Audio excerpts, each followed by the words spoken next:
Slumber Party with your host, Kyah. Hey, did someone say Kyah? Please go wild in the chat for your host, Kyah. It's me! I'm Kyah. I'm the one that Connor was talking about. Welcome to Slumber Party, the very cozy show where people get to hang out on their couches or chairs or beds or whatever piece of furniture is comfortable to them and just have, a nice time, have some snacks, have some chats, meet some cool people. Steph Malik in the chats with the exclamation marks and hearts. All of the love, Steph. So to give a brief visual description of myself, I am a white, fat human. I have brown, curly hair in a steadily descending top knot. I'm wearing turquoise, thick-rimmed glasses, a white and navy blue neck brace, and a fuzzy purple sweater. The reality is that it's not actually supposed to be fuzzy. It's just a knit sweater, but it's kind of pilling the fabric, so it comes across as fuzzy, and I'm gonna lean into it. I'm sitting on my couch, as always, with some pillows behind me and a purple and gold wall hanging behind me, and very exciting developments for this particular show. So I got a ring light and it's currently on and it is reflecting in my glasses when I move my head. We can kind of take a verdict in the comments whether this is too distracting, whether we appreciate the even lighting, how we feel about it. But it is an experiment for this show and it's very exciting because it makes me feel somewhat professional. Minus the glaring circles in my glasses that I am emphasizing right now as I move my head. Before we go any further, I'd like us all to take a moment to reflect on the lands and waterways that we each are on today in our own spaces.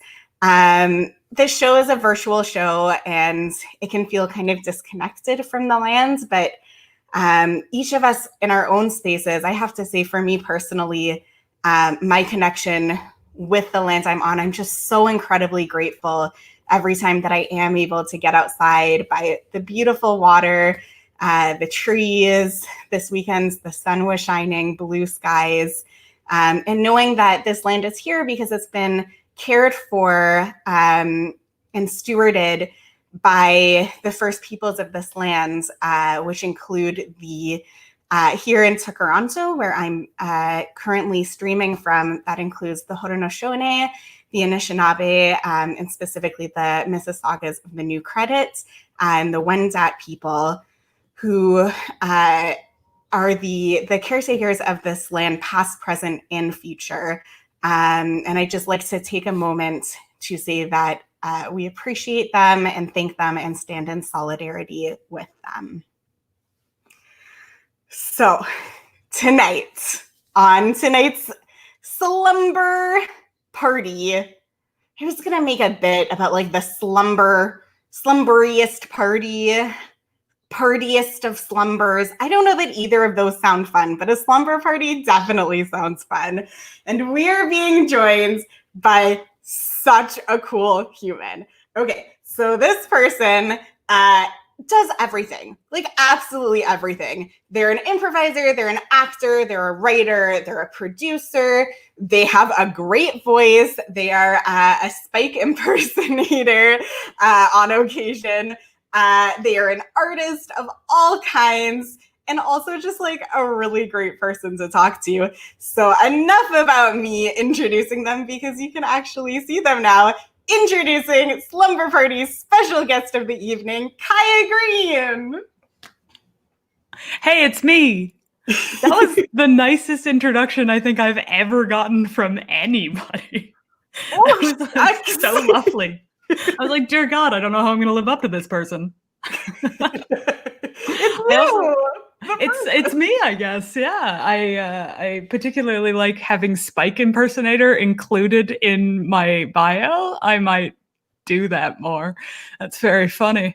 Hello, everyone. My name's Kyah. Just a brief visual description of what it is that I look like. I am currently wearing a sort of like oversized white sweater, sort of like a dappled gray type of look with a black t-shirt underneath. I am sort of androgynous looking intentionally. I'm wearing a black toque with short, messy hair underneath. I've got like round Harry Potter style glasses in gold. And I'm smiling a bunch because I'm having a nice time. Oh, yep. My heart. Already. Oh, Monica, you stop. That's too nice of you. You guys, I'm a big Buffy fan, so every time anybody says anything nice about the production of Buffy the Vampire Slayer musical that we do, my partner and I, and Ophir are here as well, I always get really, really happy about it. I mean, okay, I should have included this specifically in my introduction because Kyah produces along with Steph and also Caitlin? Yeah, Caitlin Morrow, yep. Caitlin Morrow, Steph Malik and Caitlin Morrow. An incredible annual show of the musical episode from Buffy the Vampire Slayer, a live reading of it. And it's so good and magical. And it's October now. And so, you know, all of the nostalgia and feelings. Also, I just rewatched the entirety of Buffy, like season 1 through season 7. I'm so excited for you. Every time somebody says they're rewatching it, I'm like, tell me your feelings. It was such a journey. I just finished the whole thing. How do you feel? I mean, elated, wrung out, questioning the universe. But okay, before we get into all of the chats, I'm the kind of host, for someone who's been on the show before, you know, if you haven't, you'll find out right now. I'm the kind of host of a party where I like to lay out the rules at the beginning, because I don't want anyone sitting there and wondering like, okay, this is really fun, but I'm super hungry, and like, when's the pizza coming? And also, is the pizza coming? And also, I'm gluten-free, so like, maybe the pizza shouldn't be coming, you know? So to make sure that there is no confusion and everyone knows what they're getting in for, I have a couple of house rules. Do you feel like getting into it? I love rules. They tell me how to behave. which is Will often a do. struggle. I mean, very important. Yeah, traffic lights, A+. I love it. I love knowing when to stop. Yeah, otherwise I would not. And that would be bad. Correct. So without any further ado, let's go into house rules.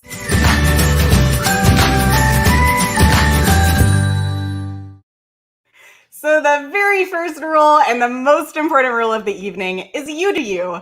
Truly, we'd love for you to engage in the show in whatever way works best for you. We're all people. We all have bodies. Some of them want to lie down. Some of them want to sit up. Some of them maybe for some reason want to do jumping jacks. Whatever feels good to you, like we just want you to engage with this in whatever way feels good and works best for you. That might involve turning the volume or brightness up or down on your device, coming and going, having a snack or a drink, or and another thing you can do, which some people are already doing, which is amazing, is you can chat with us in the comment section.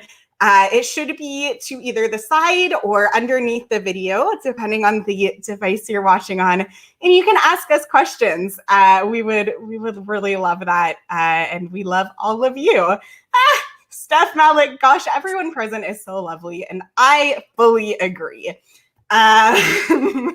Great. So part B of You Do You is letting you know what's going on.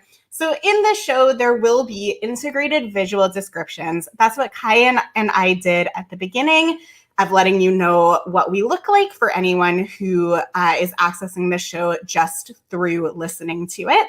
And we'll be carrying that forward throughout the show.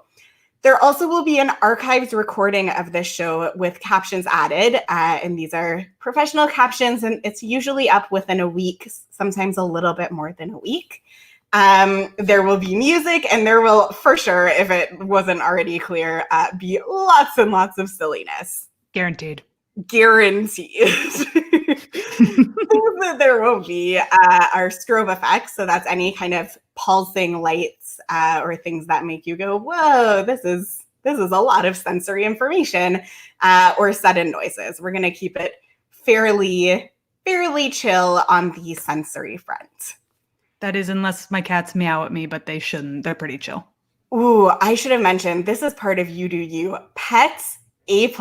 Kyah has a cat that might be making occasional appearances, and every time if I notice or if Kyah clocks it, we will make sure to include that in our visual descriptions, because Indeed. No one should miss out on that wonderfulness. Okay, so this party, it has a schedule because, again, that kind of host. So the first item on the schedule is the introduction and house rules, which, we're just doing so great. We're already partway through that section. Killing it. Exactly. Next up, snacks and chats, which is when I will be eating. You know what? I'll save it for the snacks and chats part.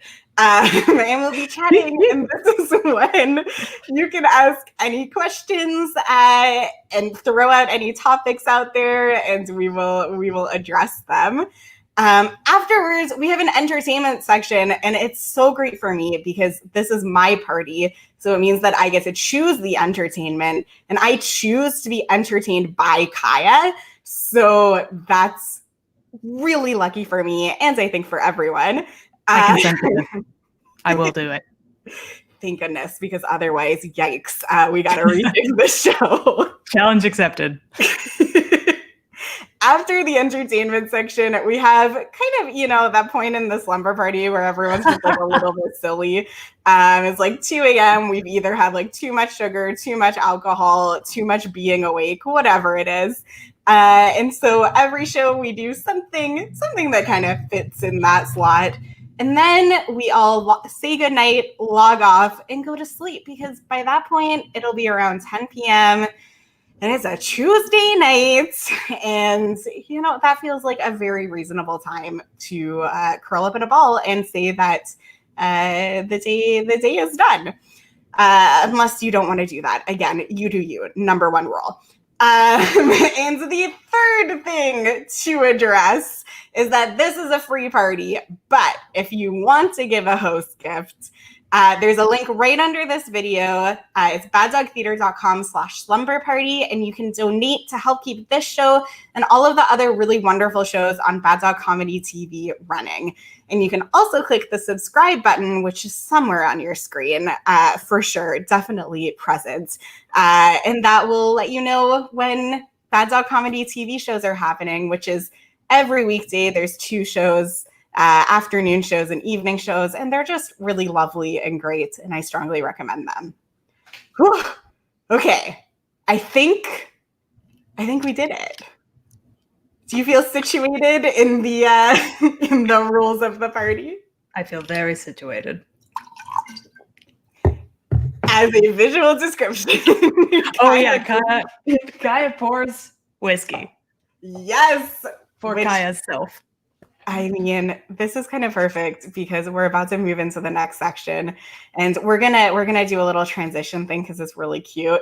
So I'm going to officially announce, if we're all situated, we know what's happening. We're moving into snacks and chats.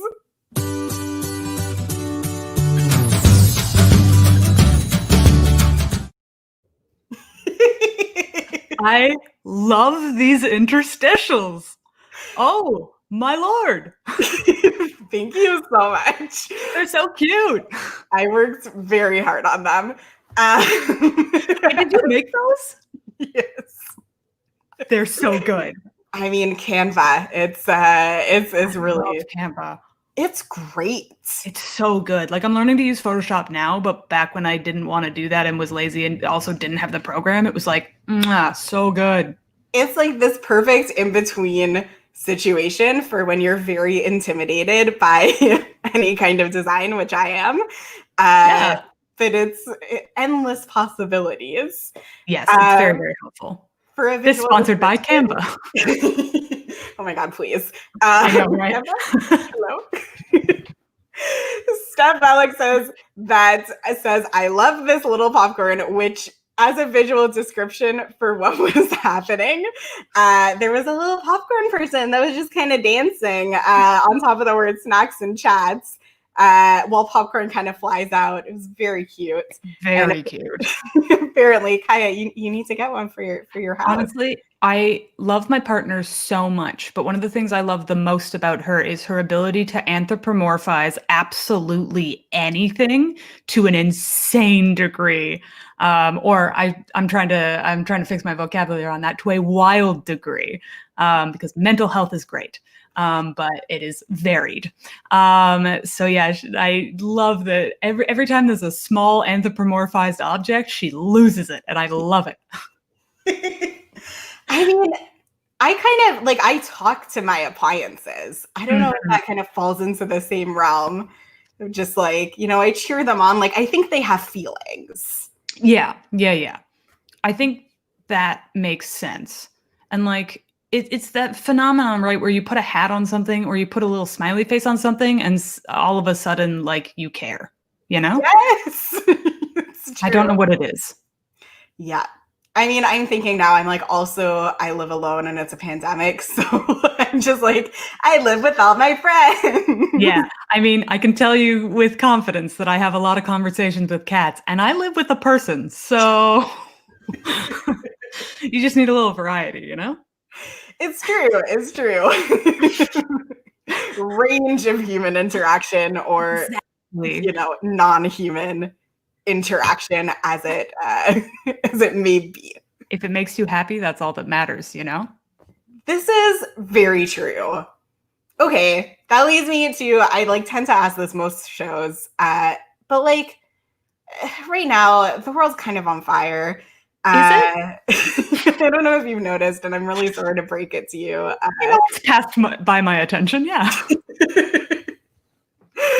But I'm wondering, are there things, and if so, what are things that are making you happy, or that are just, making you feel human, and all of that? That is such a nice question. I like that question a lot because I feel like a lot of the world lately is just like, hey, that latest terrible thing? And you're like, yes, do we need to talk about it? We all know. We all know we're all losing sleep. Well, I think there's actually like surprisingly a variety of things. And I think some of those things have come out of like deprivation of things that we had before. I'd say that working less and spending more time trying to show love to my friends is making me really happy right now. Like, unfortunately, cases just went up recently and like bubbles kind of have to go away in Toronto. But like in the time that I've been able to spend time in bubbles with people, it's been really, really lovely. And I think a higher quality of time than I had when I was running around and trying to do 6 jobs. So that's been making me really happy. We've been, Steph and I have been spending a lot of time with one of our friends, Heather, who has a 2-year-old child named Wolf, who is just the cutest kid in the world. And watching him become a little human is delightful. Oh man, what else? I feel like lately stories and fiction of all kinds have been like really, really keeping my brain normal, where it should be. So I've just been like playing a lot of video games, most of them like really narrative based, or like reading a lot of books or comics and stuff like that. That's been making me really happy. Oh, that's so lovely. What about you? I'm the one who asked the questions. Well, too bad. Not this episode. How's your life? I think something that, first of all, stories are always kind of a coping thing for me. But I have a thing with like, I have an addiction kind of to stories, and that like if I start a book, I don't sleep until I finish it. And it can be a very long book, and I don't sleep. And then sometimes I finish it and then I have to see if there's sequels, and like I just fully stay awake for sometimes 30 hours just because I have to know what happens. I love that. It's like very awkward to explain because people think like, oh, that's cute. And I'm like, no, it's like a genuine problem. No, it's a problem. Help me. This is a cry for help. And like, I haven't been able to read new books in such a long time because I just haven't had the time to do that. I have other things. Okay. I have to know what kind of books you like. Like what are books you've gotten like really into? Oh, I'm just going to nerd out. I mean, okay. So most recently what I did, because I had the time, I really quite like dystopian fantasy, which I go through phases of either when things in life are hard, I either need light and fluffy content, or I need like super like deep, soul destroying, like very intense content. Totally, where you're like, make me feel pain so I know. Yeah. So I know I can handle it. Like, prepare me. I do the exact same thing. Let's go down this hole. I just read the 5th season series. Oh my God, I loved that series. So good. It's so good. Incredibly good. I'm sad that I read it so fast because I wish I could have lived in the world longer, but I'm just going to reread it, which is very good for me because then it means I can like read a couple of chapters and put it down. And come back to it because I do know what happens. Yeah, enjoy it in a less like desperate way. Yeah, where I'm like sure I missed some things because I was just like feverishly like trying to get at the narrative. Yeah, I haven't read the 3rd book, so no spoilers on that one, but I read the first 2. Yeah, I definitely recommend reading the 3rd one as well. It's a very beautiful end to the trilogy. So that's like one thing that's been kind of nice because I don't usually get the chance to do that and like indulge in just like disappearing. But also I've gotten super I realized that I love nature. Which does not seem like a big thing to say. Like everybody loves nature. That's not true. Some people don't. Really?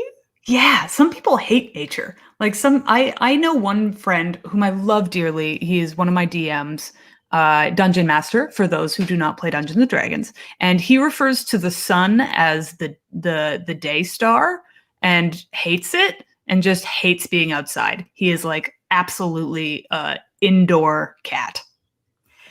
See, on the surface, I relate to that because I think like a lot of things in nature kind of trigger some of my symptoms. Like when the sun's very bright, I can't see super well. It's a bit disorienting. So often I'll be like, I'd just rather be inside, or temperature, like very cold, very hot. I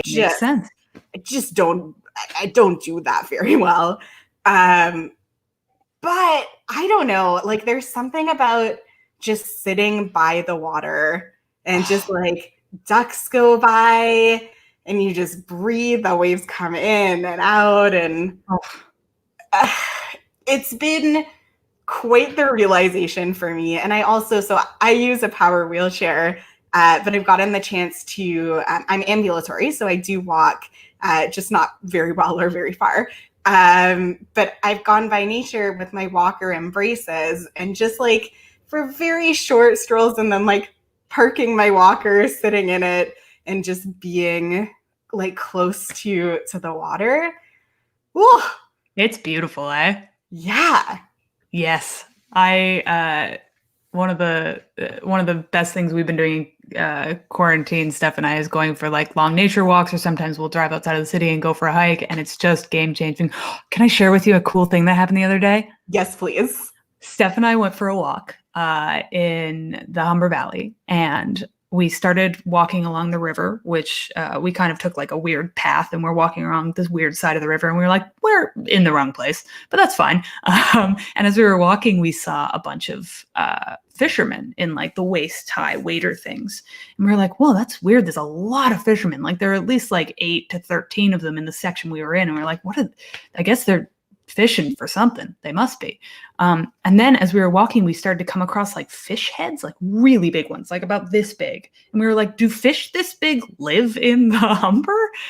And then we got to a little like waterfall area and realized that the entire river is stacked with salmon, just huge salmon, like pretty, like at least 2 feet long, I would say. And they were trying to jump up the waterfall. So we just sat and we watched them for like a good half hour, just try and jump up the waterfall. And we would like cheer for them when they got really close. And then one of them got over the edge of the waterfall, and us and like the crowd of people on the other bank lost it. We were all just like, yay! You did it! That is incredible. It was so wholesome. And meanwhile, like the rest of the river was just like teeming with salmon, and they were just like jumping out of the water and doing like full little fin flips. Like it was so cool. I'm like, what? Like the salmon that made it over. Like, are there some other salmon who have made it over in the past? And there like, must be. You know, and then they welcome the salmon in, and they're just like, you did it, like you're the one, you know, this is our level up. Yeah, you get the little like salmon badge for having gone over the waterfall. And like tells their like great grand salmon about like the time that this is why they're like above the waterfall salmon instead of below the waterfall salmon, because yeah, exactly. You know, 1 October. This is our heritage. Yeah, Steph's a big animal person, and I feel like I've gotten to experience a lot of fun wildlife as a result. Not just our cats, though I love them both dearly as well. But we've gone for lots of walks, and we saw 2 baby skunks wrestling once, and they were like a little ball of skunk just rolling around. Super cute. Seen some like really big birds just like land and trot around. It's been a very cool summer for wildlife. That is so lovely. I mean, animals, nature.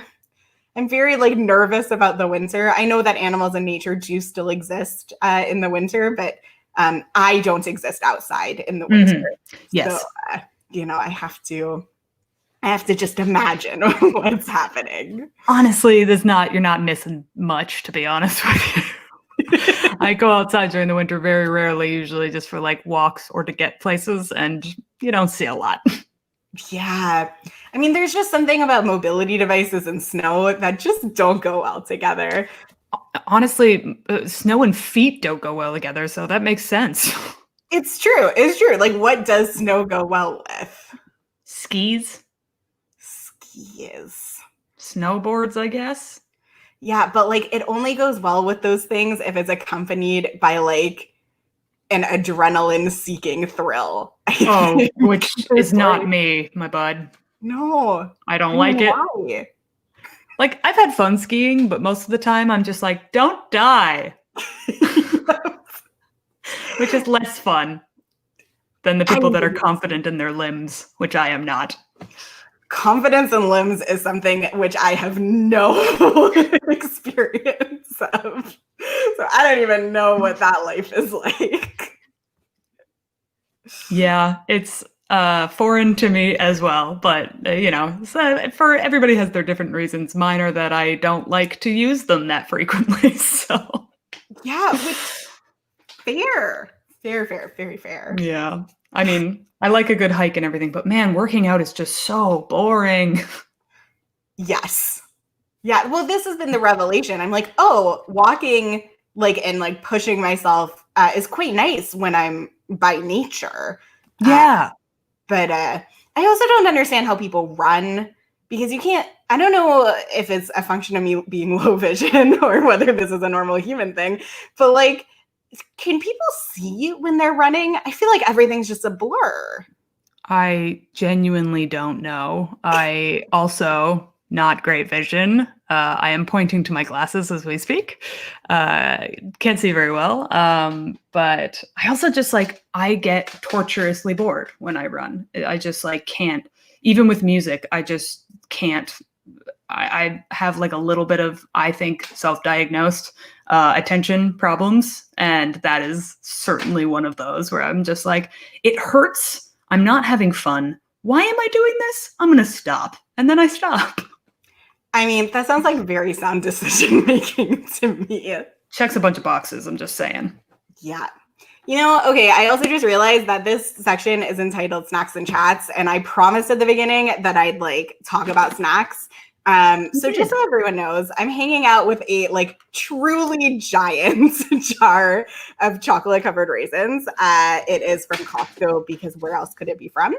And I might snack on them a bit, just because that's what this section is called, and it seems appropriate.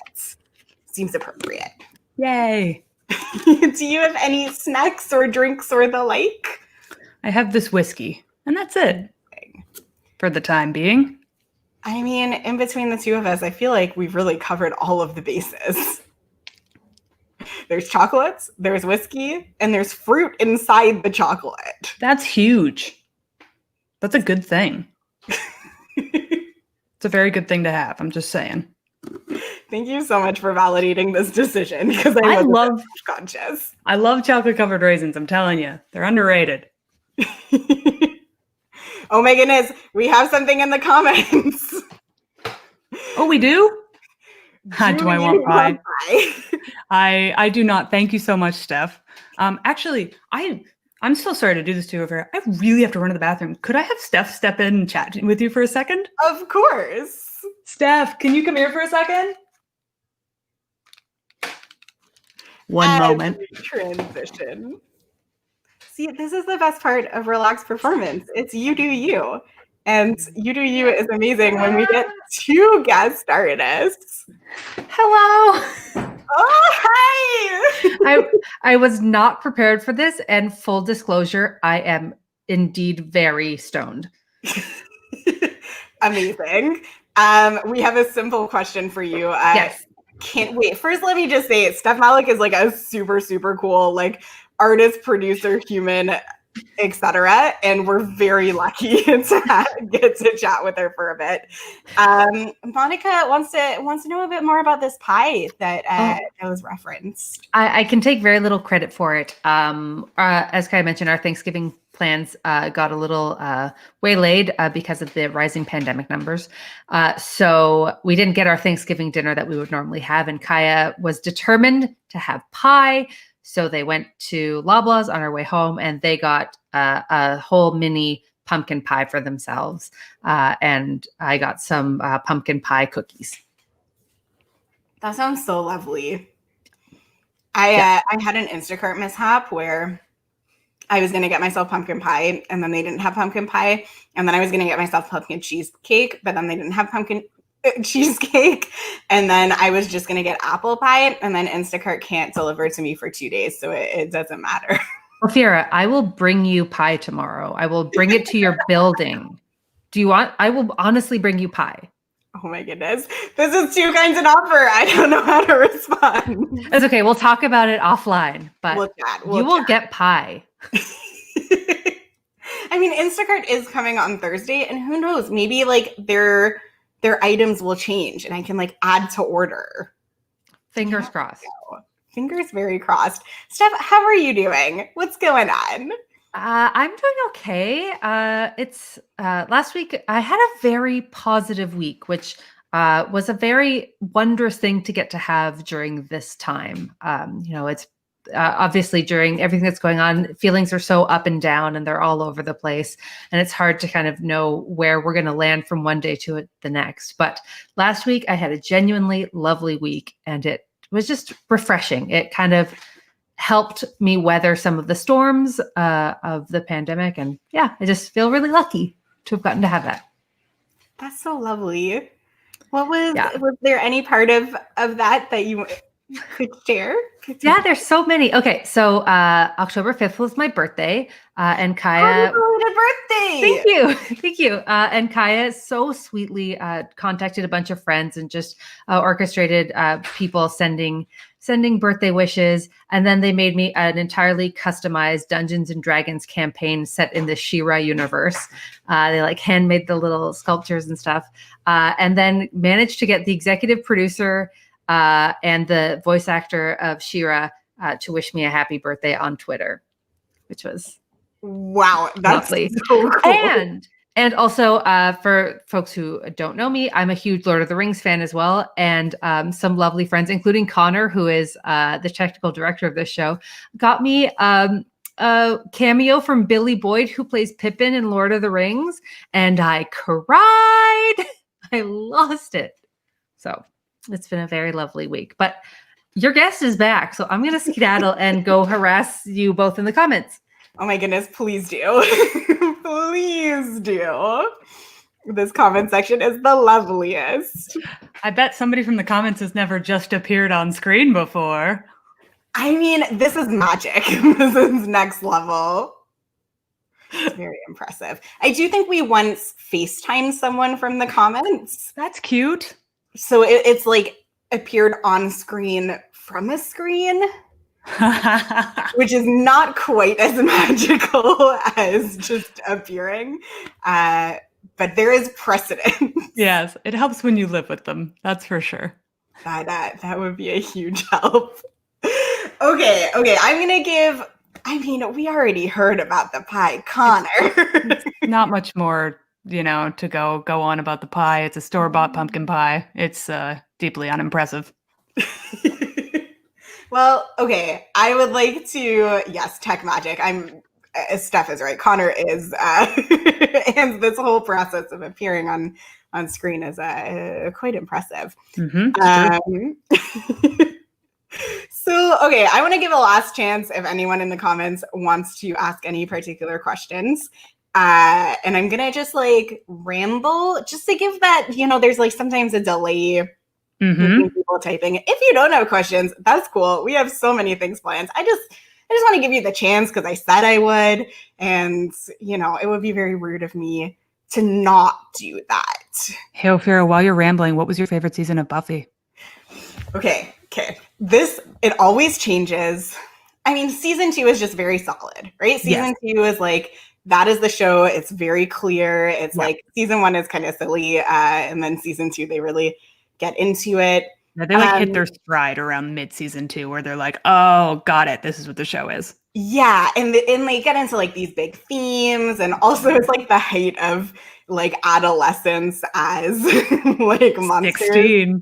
Like the sign of like smoking will kill you when like someone gets killed by a demon. Like it's very good.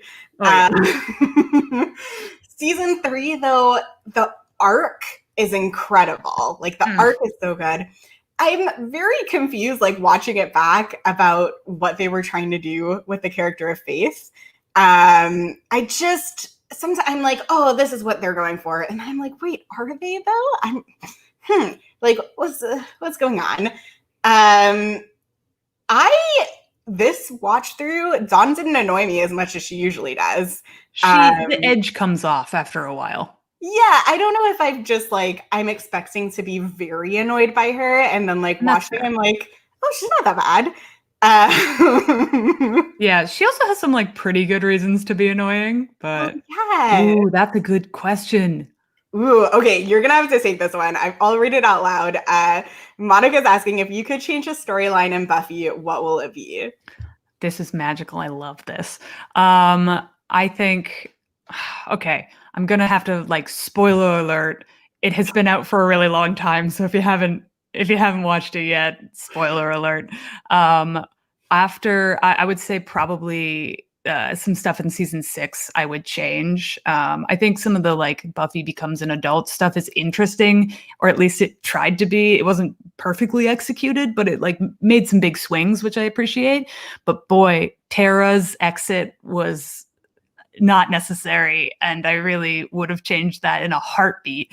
And if that did have to stay, I would cut Kennedy out of the show altogether. I hate Kennedy so much. Not the actress; she's a wonderful person, I am sure. But the character makes me absolutely livid. It's painful. Like it's not just awful. Annoying. It's like actively painful to witness. Yeah, there's like a part where she like presses Willow to sleep with her, and I'm like, her girlfriend suffered a tragic accident. What is wrong with you? Yeah.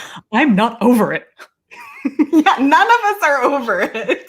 Yeah, in general, I would make season 7 more about the Scooby Gang, because that's what the charm of the show is, and they got so far away from that in the 7th season. I see what they were going for, but once again, I feel like it didn't quite hit the mark I wanted it to.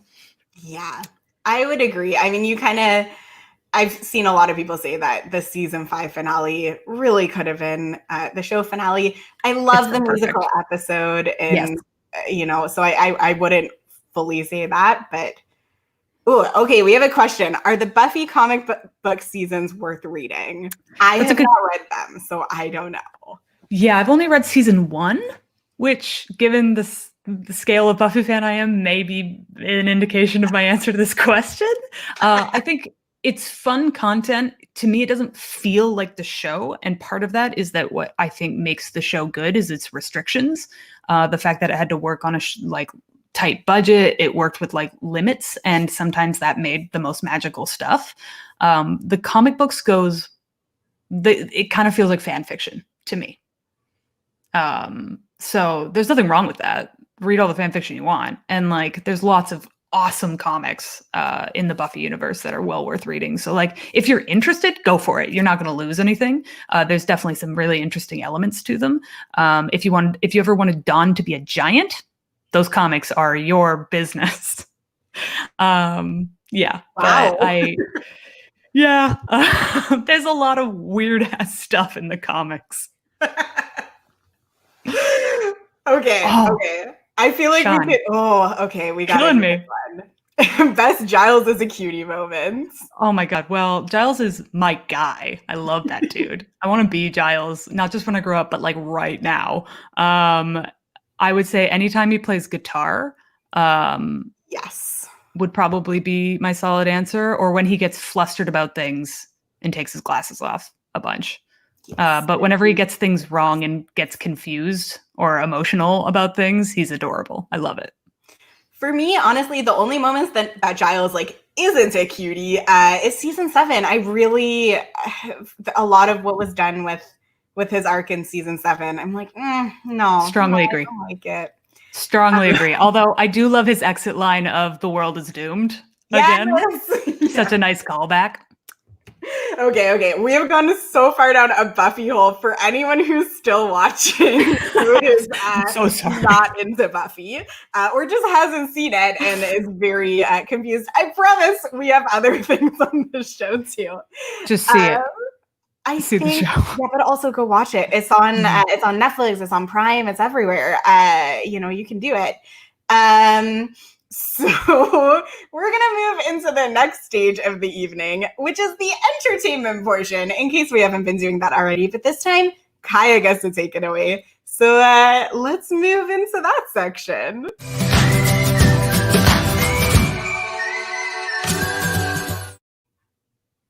Wow, that's so great. I love those things so much. I want that just in my regular life between tasks.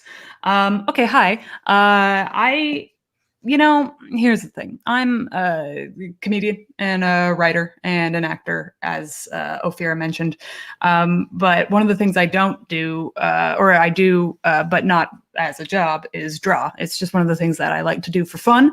I'm not particularly gifted at it. I just enjoy it. And honestly, the fact that I'm not particularly gifted at it is probably why I enjoy it so much, because the pressure is low and nobody's ever going to ask anything of it. And that's kind of why I wanted to show you some of the drawings that I do today. One of the things that I love most sometimes is going back and looking through all my sketchbooks and seeing like how it's grown. Like back in the day when I started drawing, I would only do these little like comics with like little dudes like this.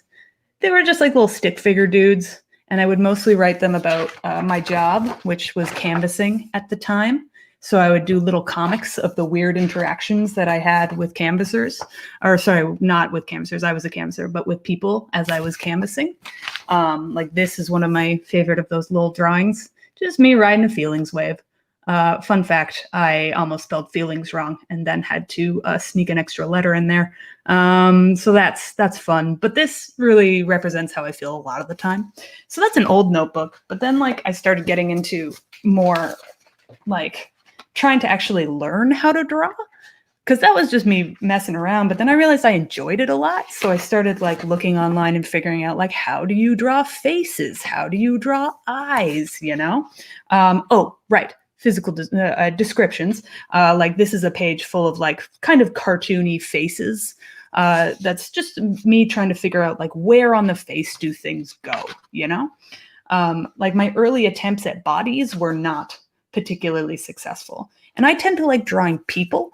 I don't know why. It's just something about their like the motion of people I find challenging and interesting, and I just like to draw it, but I'm not naturally good at it. Like this is a drawing of sort of what is supposed to be a person, but looks very flat and two-dimensional, and the face is like a smiley face. And even the one that is a little less two-dimensional is still very blocky.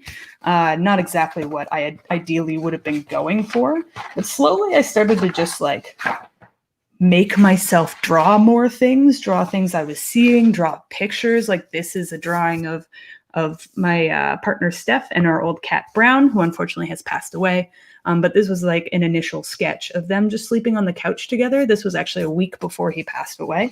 And so that's like another thing that I really like about sketching is that you can like capture moments sometimes that you can't really get a photo of. Mind you, I drew that off a photo, so maybe ignore that. But like slowly I started drawing more and more. Came up with these little guys. They're named Bebos. I've always had an ambition of making them into little stickers and putting them all over the city. They're just little circles with arms and dots for eyes. They're very, very simple, but there's something about them that I like. I think what really appeals to me about drawing people or just humanoid things is the expression of it. It to me kind of feels a little bit like acting or writing is just showing how people behave.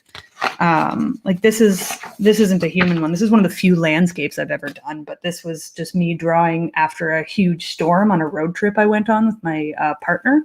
We were staying at this cool little like campsite. This is just a landscape of a bunch of trees and some clouds receding while the sun comes out after a huge thunderstorm.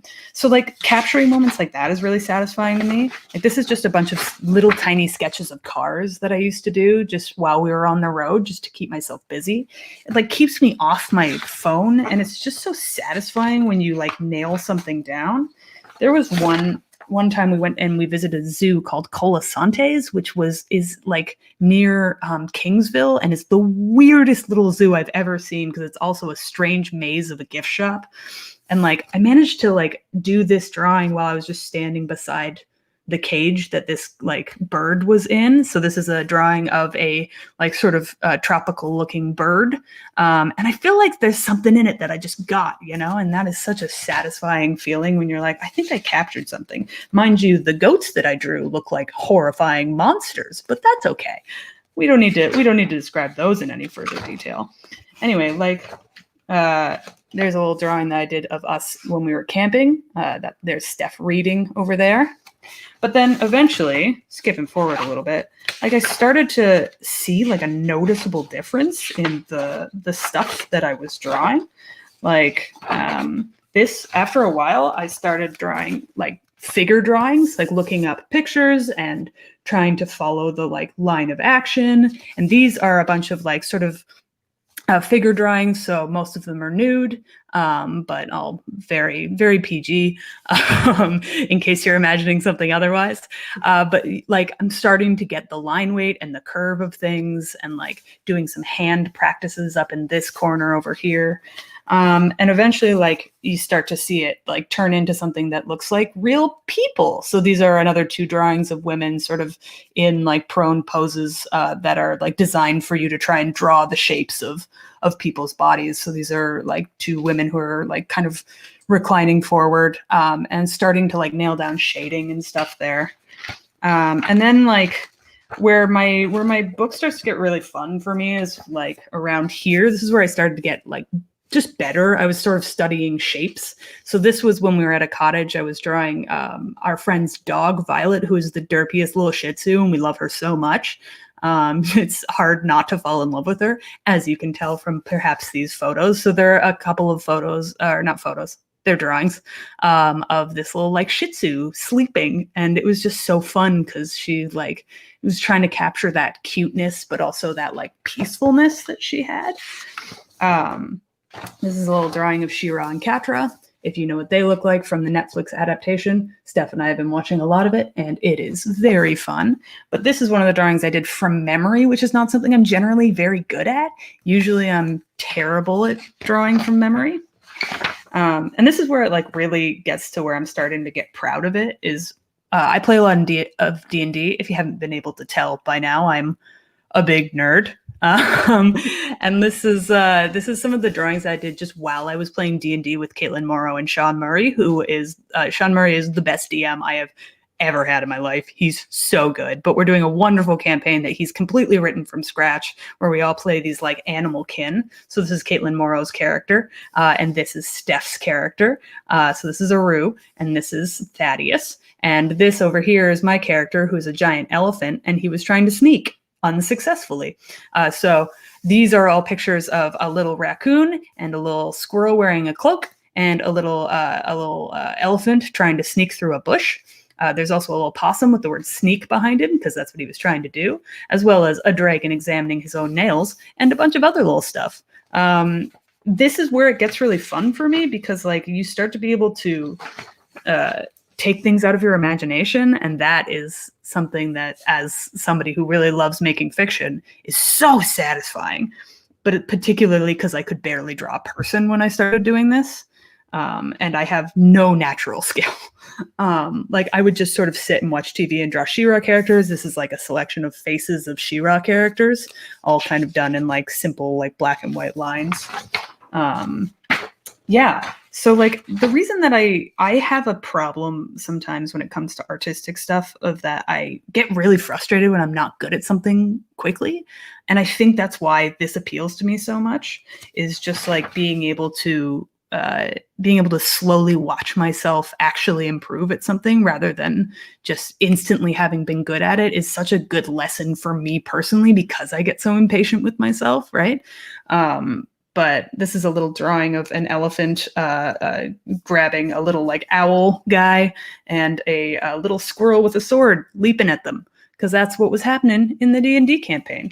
And I was just having fun drawing a little comic of it as it was happening, where we were running around and fighting, and it wasn't going very well because we kept tripping over things and rolling ones. So there's another little comic of those characters just like swinging axes around and punching owls. Don't punch owls in real life. That's just for D&D. Owls should not be punched. A couple last things There was one day I woke up a little bit like sad, and this is what came out. So this is just a dinosaur eating a small guy, and the guy is saying, "But hey, what a view!" Because he's really high up. See? And that's kind of how the world feels sometimes these days, where you're just like, well, I'm being eaten by a dinosaur, but at least the view's nice, you know? Last but not least, well, yeah, somewhere close to last. This is a drawing I did of Chi Chi DeVane after she passed away. I was really upset about it because I feel like she was really young and really talented, and there was a lot of ways for that to go, and she didn't have to leave us. And I feel like some broken systems really made that happen. So I wanted to do something with that anger, and I ended up trying to capture a part of her. So that's like just another thing that I feel like I try and do with drawing, is just like capture just a tiny feeling of like, I need to do something, but I can't do anything, you know? Like sometimes just drawing Batman wearing a mask, but not his normal mask, like a face mask, because it's a pandemic. Sometimes that just helps, you know? And it doesn't need to be a great picture of Batman. This is not a great picture of Batman. It's a pretty fundamental, like, just the most basic elements. It's not like a great proportion of body or an understanding of shadows, but it's still Batman wearing a dumb mask. And that makes me happy, you know? And eventually you get into like starting to practice faces. This is a bunch of different like faces, all of which look a little derpy, but I'm proud of them.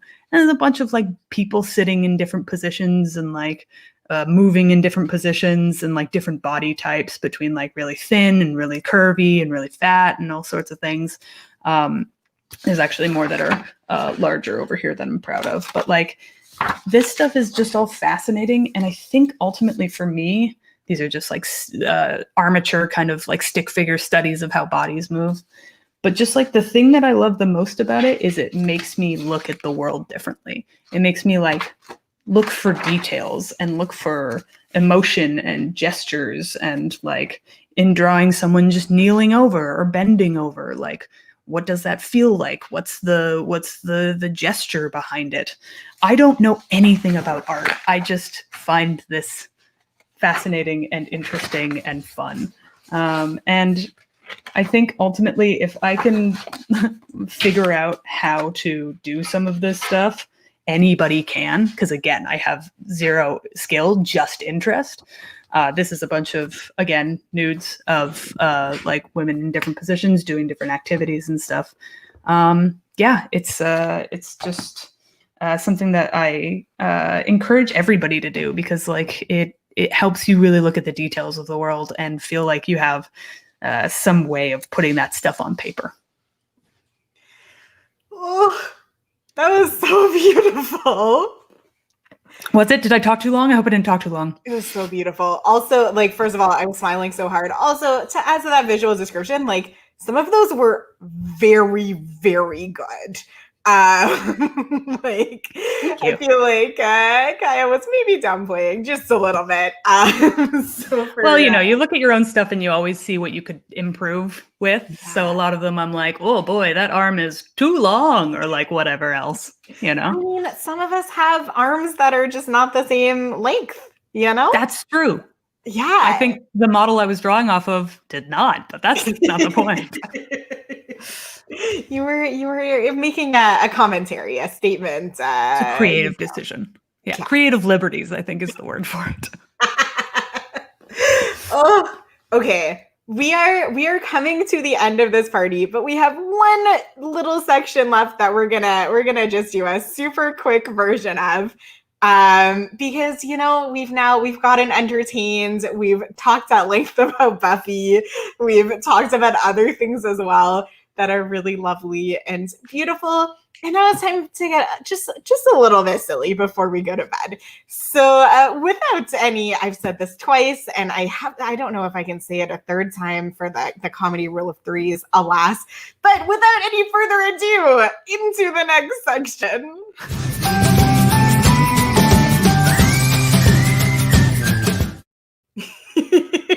So for our silliness section tonight. Kyah and I were talking about playing a game of Would You Rather. And being conscious of the time, I think maybe we should like each pose one, and then we can kind of see how we're feeling about it, and then maybe leave it there.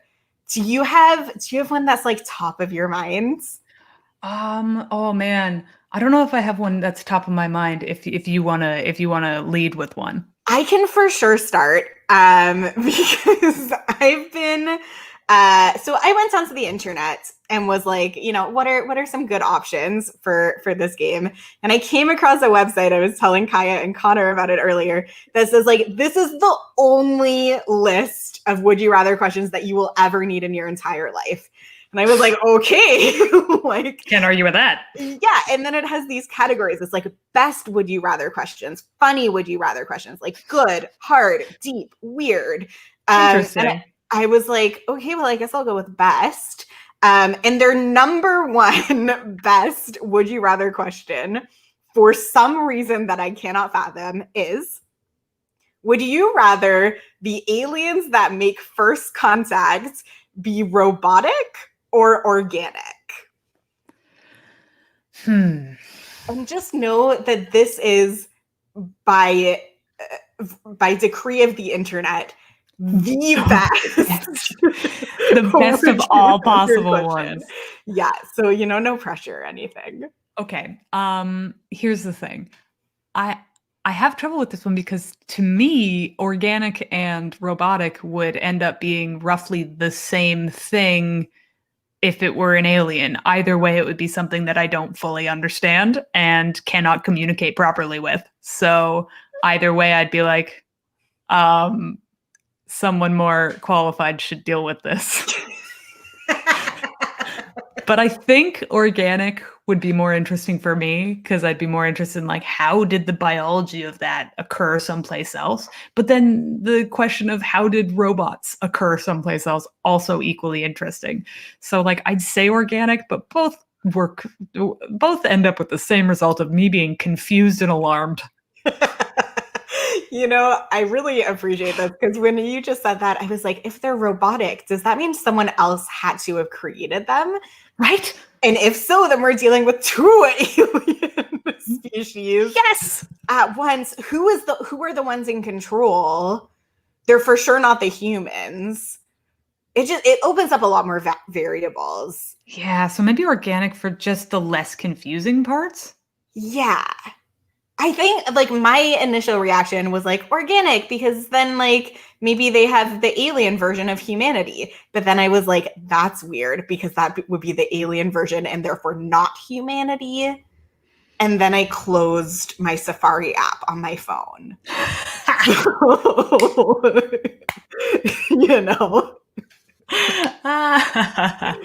where we're at. All right. Okay, do you have one? Let's see. Do I have one? Yeah, okay. Would you rather go, if you could travel in one direction, would you rather go to the past or to the future? Ooh. It's tricky. Part of me says neither.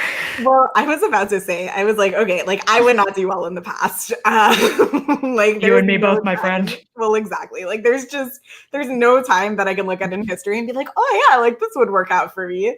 No, for sure not. It's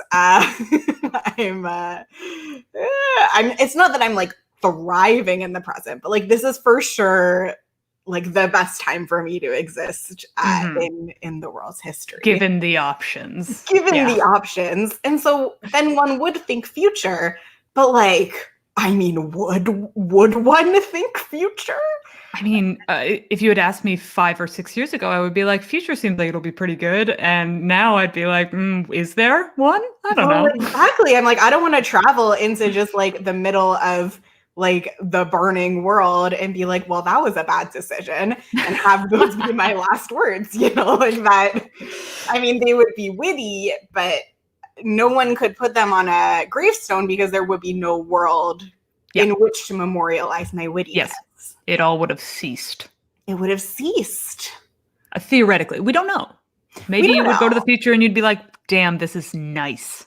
You don't have to This is stay there true. for the record. You just have to like go and come back. And the flip side is the past, knowing that it would be terrible for me, I could kind of like prepare and like maybe go in like a certain context. Like maybe I could build a giant machine where no one could engage with me and I just like get to witness the past without having to engage with it. I wonder. Yeah, because that's also a good question within the question is like, can other people see you? Yeah. Or you just wander around? Because if you're just wandering around, I want to see the past for sure. I want to see all the different times in the past. Yeah. Just to see them. But Like- I definitely don't want to like participate in the past because I don't think it would go well. No, yeah, agreed. Same. No, Yeah. I'm not what they want. Yeah. Like rather the opposite in many situations. I just don't want to spend my life, the remainder of my life, in an institution in the past. Yeah, You know, same. it just doesn't sound fun.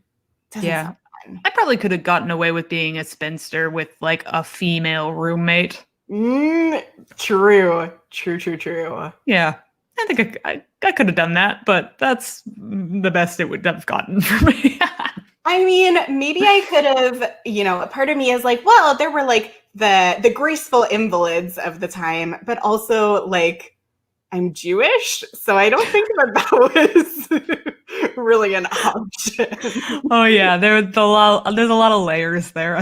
Yeah. I'm like, if we like take care of one, then we come across another and then another, and it's like, maybe not. Witnessing the past. Final answer, if I could witness the past temporarily, that is what I choose. Yeah, there'd be so many good, like, I'd go back to the crucifixion, see what was up, see what was or maybe pre-crucifixion so I could talk to some people, you know? See how it was all going down. It's true. Follow Rome. Crucifixion is like pretty end of the line. Yeah, that's kind of like, the end of events. I would like to see if the human is as cool as they say he is. Yeah, very curious. Very curious. It's like being a celebrity. I mean, the ultimate celebrity. Depends on who you talk to, you know? I would prefer to meet Giles, but that's just me. Yes, correct. And if we can travel into fictional universes in the past, that is also on the table. 100%. You know? Okay, I feel like we have officially switched gears into absurdity, which is great, just in time to wish everyone a good night. We did it.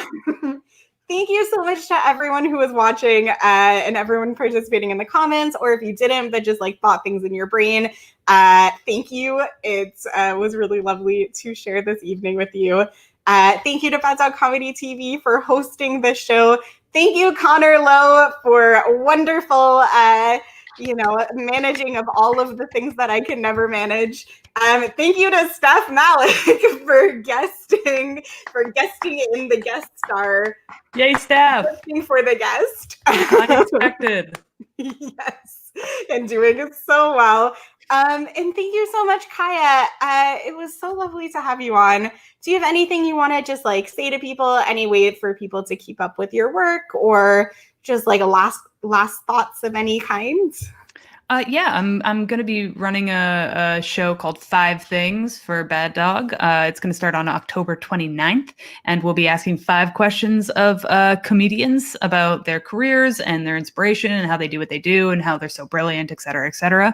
I'm sure, given those criteria, Ophira will absolutely be on the show at some point.